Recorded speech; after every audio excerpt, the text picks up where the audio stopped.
Shri Ganeshaya Namaha. Om Vakratunda Mahakaya Surya Koti Samaprabha Nirvignam Gurume Deva Sarvakaryeshu Sarvadam. Om Ganana Antva Ganapati Gangavamahe Kavim Kavinam Upamashravastam Jeshtarajam Brahmanam Brahmanaspatana Shranvanuthibi Sida Sadhanam Mahaganapataye Namaha.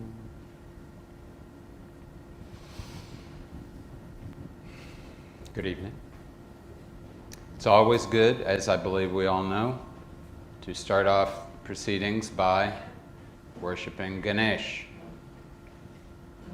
Especially because, as you may not know, before Ganesha became the Vigna Harata, the remover of obstacles, Ganeshji was the Vigna Karata, the creator of obstacles. So, if you fail to create the right relationship with Ganeshji, there's a good chance that obstacles will come your way, especially during this period that we have happening right now, which, as you may know, is the Ganeshotsava. I just arrived from Mumbai and Delhi 3 days ago. And of course, in Mumbai, as you may know, the Ganeshotsava is very popular. Up until, I believe it was 1893, that was something that was a private event, and mostly in Brahmin homes. And it was the Lokmanya Bal Gangadhar Tilak, for whom my alma mater, my Ayurvedic alma mater, the Tilak Ayurved Mahavidyalaya, Rastapet, Pune, was named. And Lokmanya Tilak understood that things had changed in several different ways, but he understood that something that previously had been interior now would be better employed in an exterior fashion. So he took a tradition and he adapted it to the conditions as they were then. And it just so happened that it was to his benefit because he was interested in working for Swaraja. He was interested in getting people to communicate with one another on the subject of changing the political system. And so he facilitated a change in, he didn't remove this particular niyama. A niyama is something that we'll be discussing quite a bit this evening.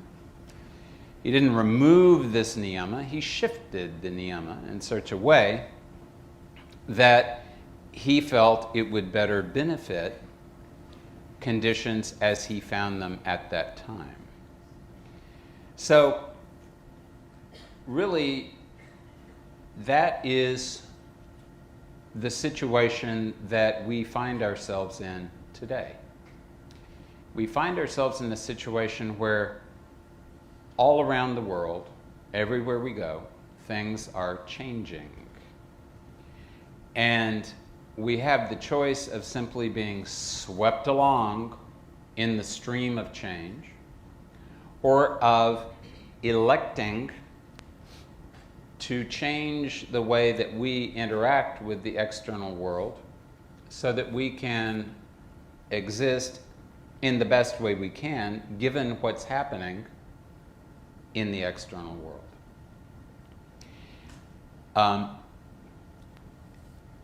The better that you are able to create and maintain a relationship with the environment in which you find yourself, and that means the environment of your organism, the environment in your house, the environment in the place you work or study, the environment of the country you're in, and the environment of the globe as a whole, the better the relationship that you establish with that environment, the healthier you are going to be.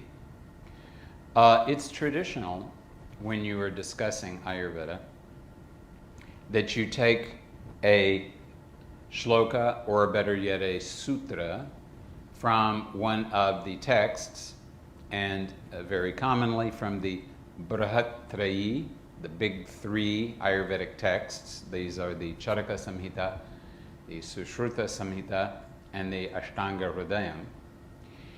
And you then explicate that piece of text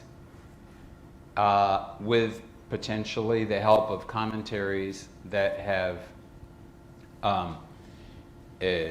been created and passed down through the centuries, but also in the context of the conditions in which you find yourself when you are studying that sutra. Everything depends on being able to implement that sutra, that piece of knowledge, in the specific context in which you are learning it and utilizing it. My mentor, the Aghori Vimalananda, was very fond of drawing a distinction between two Sanskrit words that mean now. One being idanim, which means now, like now in the terms of the clock. Now we have 5 minutes until we begin. Now everything is over. Idanim. Idanim is over here. Ata is over here. Ata is now, meaning whenever it is that you have come to this place where you are, that is the now. For example, in the Brahma Sutras, the first or possibly the second sutra of the Brahma Sutras is Atato Brahma Jidnyasa. Now you have a sincere desire for the wisdom of the Supreme Reality. So it's not September the 11th, 2016 necessarily. It's whenever you open the book, not just to look through it, to flip through it, or not just to take the book and use it to keep your papers from flying away, but when you open the book and you have reached a point inside where you're ready to permit that knowledge, that awareness to come into you and be digested and then be implemented in some way. Ata ato Brahma Jidnyasa. Jidnyasa means a sincere desire, not kutuhalta, which means curiosity. Maybe I will have some Brahma Vidya now at the moment, and maybe I will do some other kind of spirituality over here for a while, and then maybe I will do something else.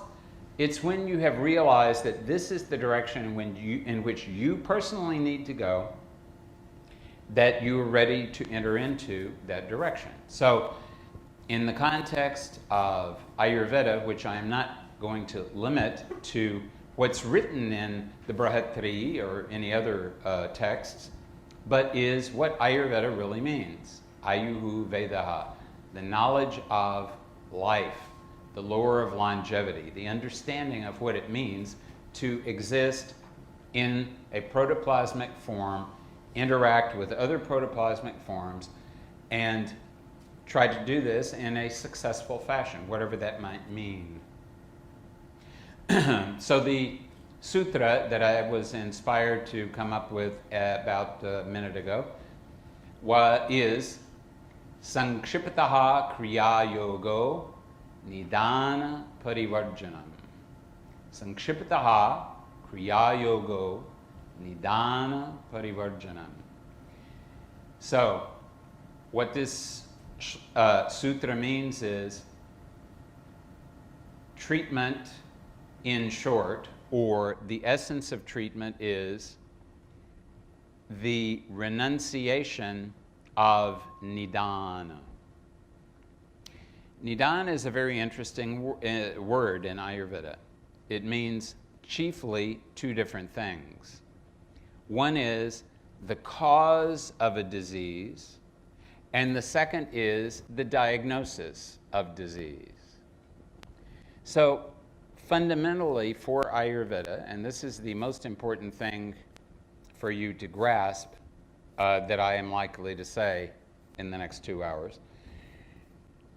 The most important thing to understand that in the context of this sutra, in the context of what Ayurveda has to teach about this sutra, is that cause and diagnosis are the same thing. The diagnosis of the disease is not what the disease looks like. It is not how the disease is developing itself in the person. These are important things. But the real diagnosis of the disease is understanding the cause of the disease. Because if you want to get rid of the disease, you have to get rid of the causative factors.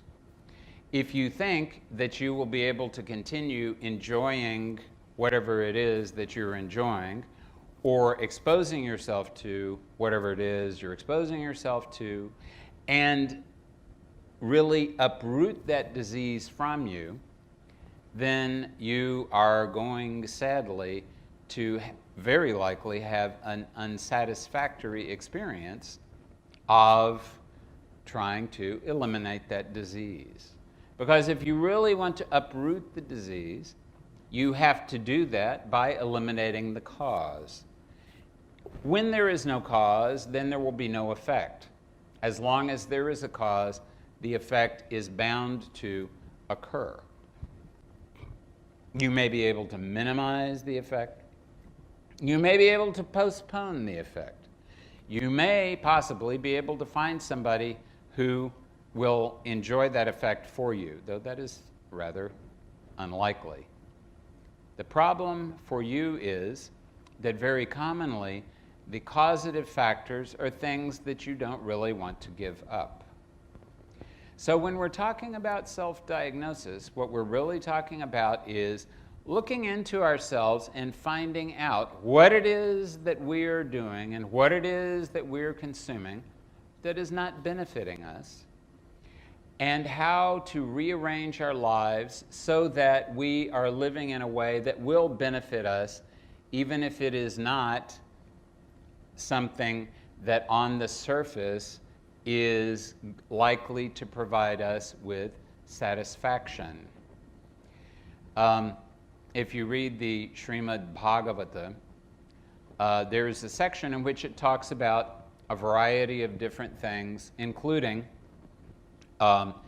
pleasure, and it talks about it in terms of the triguna, sattva, rajas, and tamas. And when we have pleasure that can be identified as sattvika pleasure, that's pleasure that is painful in the beginning and pleasurable at the end. You go into the Thali restaurant on Dadiset Aghori Lane off of Kalbadevi Road in Bombay, which I did just a couple of days ago. And you pay, so you have the pain in the beginning because the paisa hat se nikal gaye. Naturally, this is thodi ek kshan mein bhi thode se dukh to ho jate hain. But then you can eat as much as you want to, because first you had the pain and then you have the pleasure. The rajasi pleasure, the pleasure that comes from rajas, is you have the pleasure in the beginning and the pain afterwards. So first you eat all the food and then you realize, oh my God, paisa to hai nahi hai jeb mein.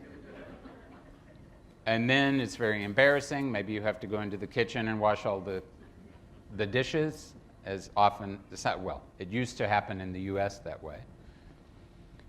So first you had the enjoyment, and then the bill arrived.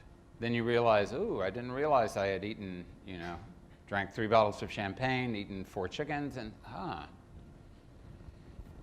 And of course, from the perspective of tamas, the pleasure of tamas is pain in the beginning, pain in the middle, pain at the end. Because the nature of tamas, whether it is dynamic tamas, meaning you're very active doing the wrong thing, or inert tamas, which means you lie down on the ground and have people feed you the wrong thing, either way, it's the wrong thing. So you're pointed in the wrong direction, and because it's tamas, You are relentlessly going in that direction. Even if people say, please don't go in that. No, this is the direction I'm going in. So this is the first thing that we want to think about. Are you prepared to restrict yourself in some way? Okay, if you restrict yourself in some way, then maybe you will not have immediate gratification.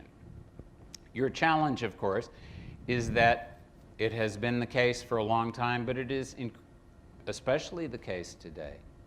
And it is increasingly the case that we are being bombarded with demands for instantaneous gratification.